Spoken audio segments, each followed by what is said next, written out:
Welcome back to Mideast in Depth. Today we are looking at Saudi Arabia's concerns about a US-Iran alliance and how this might change dynamics in the Arab world. The Guardian's Middle East editor, Ian Black, highlights that Middle East governments fear a nuclear agreement will strengthen Tehran's power and influence in the region. He writes that Saudi Arabia, Iran's main regional rival, has made clear its unhappiness with the emerging deal, but unlike Israel, has adopted a wait-and-see approach before criticizing it. He states the Saudis have hinted for years that they would turn to Pakistan if they felt threatened by a nuclear Iran.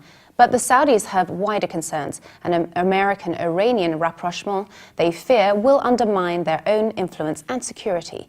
He continues, the United Arab Emirates, which has a long-running dispute with Iran over 3 Gulf islands, is also concerned, suggesting a nuclear agreement will strengthen Tehran's hand in other areas of Middle Eastern strategic competition that have a Sunni-Shia sectarian tinge: Iraq, Syria, Lebanon, and more recently Yemen. He adds, rather than directly confronting the US, the Saudis' strategy is to improve unity in the Gulf.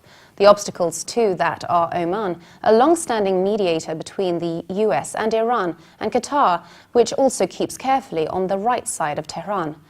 He writes, the drama over the final stage of the nuclear talks has been heightened by Saudi military operations in Yemen against Houthi rebels it says are backed by Iran.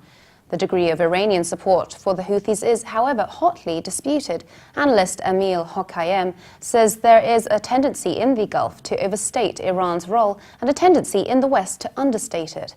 Ian Black concludes, quoting from Sir William Patty, a former British ambassador to Riyadh, who explains, there will be all sorts of obstacles to this sort of Iranian-American relations that the Saudis fear. If Iran could be brought into a regional security arrangement, that's something they, the Saudis, would learn to adjust to. Eugene Robinson writes in the Washington Post that US policies on the Middle East are inconsistent but wise. He comments that Obama's overall policy toward the region has been modest, cautious, incremental, and situational. His boldest move has been to try negotiations rather than airstrikes or stronger sanctions as a way to constrain Iran's nuclear ambitions. He explains critics look at the bloody instability throughout the region and charge that Obama has been passive, but history suggests that the more active US involvement would likely make things bloodier. He continues, a case in point is the conflict in Yemen, where a coalition led by Saudi Arabia has launched extensive airstrikes to bolster the recognized government against Houthi rebels who threaten to take over the country. He explains, on one level, the fighting amounts to a proxy war between 2 would-be regional superpowers, Saudi Arabia versus Iran, which supports the Houthis. On another level, Yemen is but one battlefield in a wider religious war, Sunni against Shiite, that is playing out across the region. He gives an example of how interventionism went wrong. The 2003 invasion of Iraq was intended to implant a multi-ethnic, multicultural democracy at the very heart of the Muslim world. Instead, by destroying every vestige of the secular Iraqi state, unspeakably brutal though it was, the United States ended up allowing long smoldering tensions between Sunnis and Shiites to ignite.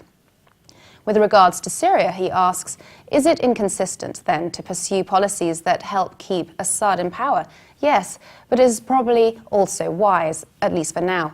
If the Assad government were to disappear tomorrow, it would likely be replaced by something more volatile and more threatening to the US.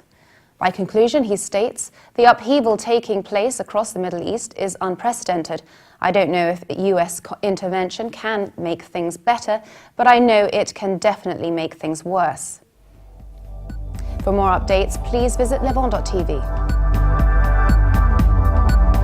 And subscribe to Mideast in Depth on iTunes. Thanks for watching. Bye for now.